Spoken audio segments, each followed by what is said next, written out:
IVF की treatment के बाद जब टेस्ट पॉजिटिव आ जाता है तो मन में सबसे पहले ये कौतूहल रहता है कि क्या ये सोनोग्राफी में दिख जाएगा। तो आइए मैं डॉक्टर प्रिया भावे चित्तावर आपको इस वीडियो के माध्यम से बताती हूँ कि आईवीएफ प्रेगनेंसी सोनोग्राफी में कब दिख सकती है, कितनी जल्दी हम स्कैन करा सकते हैं और कितने वीक्स में स्कैन कराने के बाद हम क्या एक्सपेक्ट कर सकते हैं कि हमें क्या दिखेगा।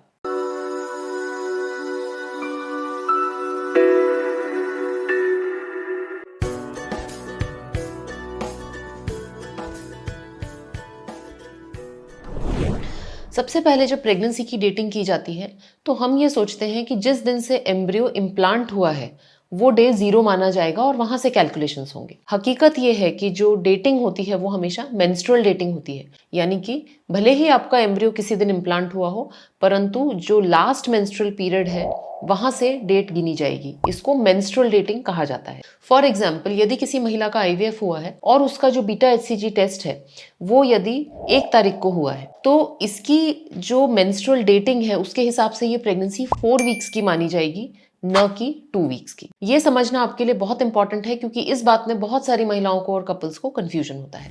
अब जिस दिन बीटा एचसीजी पॉजिटिव आता है उस दिन आमतौर पे सोनोग्राफी नहीं की जाती है। केवल कुछ सिलेक्टेड केसेस में हम उसी दिन सोनोग्राफी करते हैं। अधिकतर केसेस में यदि बीटा एचसीजी की वैल्यू 500 से ऊपर है तो सोनोग्राफी का जो शेड्यूल है वो 2 हफ्ते के बाद दिया जाता है। उसका कारण ये है कि यदि हम क्रोनोलॉजी देखें कि किस तरह से सोनोग्राफी में प्रेगनेंसी में फीचर्स आना शुरू होते हैं तो जो सबसे पहले दिखती है चेंज सोनोग्राफी में वो होता है जेस्टेशनल सैक, यानी कि प्रेगनेंसी के आसपास की झिल्ली। प्रेगनेंसी के आसपास की झिल्ली लगभग 4 हफ्ते में दिख जाती है और शुरुआत में ये 2 से 3 मिलीमीटर की होती है। इसको जेस्टेशनल सैक कहा जाता है। शुरू में ये राउंड शेप का होता है, धीरे धीरे जैसे प्रेगनेंसी प्रोग्रेस होती है ये ओवल शेप का हो जाता है।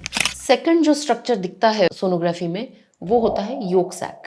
योक सैक जेस्टेशनल सैक के अंदर एक सर्कुलर राउंड जैसा दिखता है और आमतौर पे योक सैक 5 to 5.5 वीक्स पर हमें दिख जाता है। योक सैक आमतौर पे जब सैक का डायमीटर 5 से 6 मिलीमीटर होता है तब हमें योक सैक भी दिखना शुरू हो जाता है और 8 मिलीमीटर जेस्टेशन सैक तक तो योक सैक दिख ही जाना चाहिए, इस तरह का रूल है। कभी कभी योक सैक यदि बहुत बड़ा है या उसमें कैल्शियम डिपोजिशन दिख रहा है तो ये एक निगेटिव प्रोग्नोस्टिक मार्कर माना जाता है।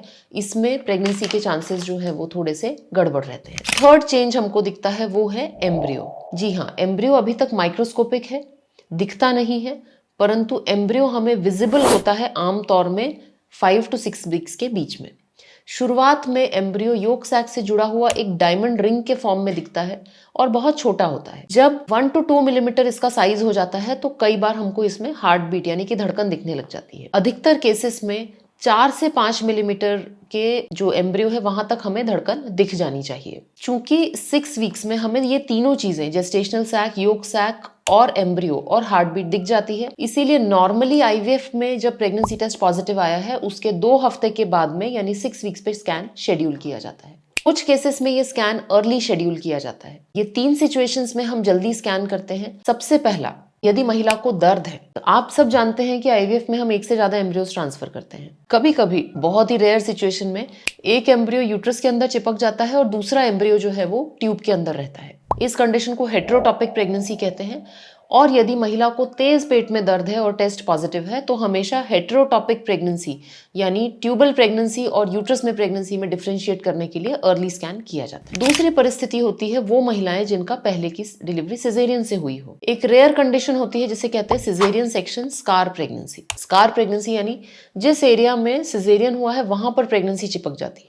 तो जिन भी महिलाओं का पहले सिजेरियन हुआ है उन केसेस में भी 5 वीक्स में यानी आपका टेस्ट पॉजिटिव आने के 1 हफ्ते बाद में सोनोग्राफी एडवाइस की जाती है। तीसरा कंडीशन ये होती है जिन महिलाओं की फेलोपियन ट्यूब्स में पार्शियल ब्लॉक है या पहले टीबी की शिकायत रही है, उन केसेस में भी हम ट्यूबल प्रेगनेंसी रूल आउट करना चाहते हैं। हम सब ये सोचते हैं कि आईवीएफ में तो यूट्रस के अंदर एम्ब्रियो डाला गया है तो ट्यूबल प्रेगनेंसी कैसे होगी, परंतु जो एबनॉर्मल ट्यूब्स होती हैं कभी कभी वो एम्ब्रियो को अपनी तरफ खींचती हैं और आईवीएफ के बाद भी 2% जो प्रेगनेंसीज होती हैं वो एक्टॉपिक होती हैं।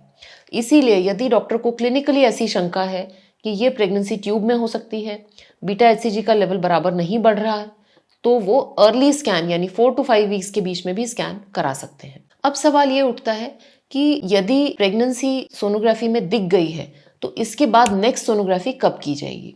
जैसा मैंने आपको बताया, टाइमलाइन है, यदि डे 0 पे आपका बीटा एचसीजी हुआ है, उसके 2 हफ्ते बाद आपकी सोनोग्राफी होगी।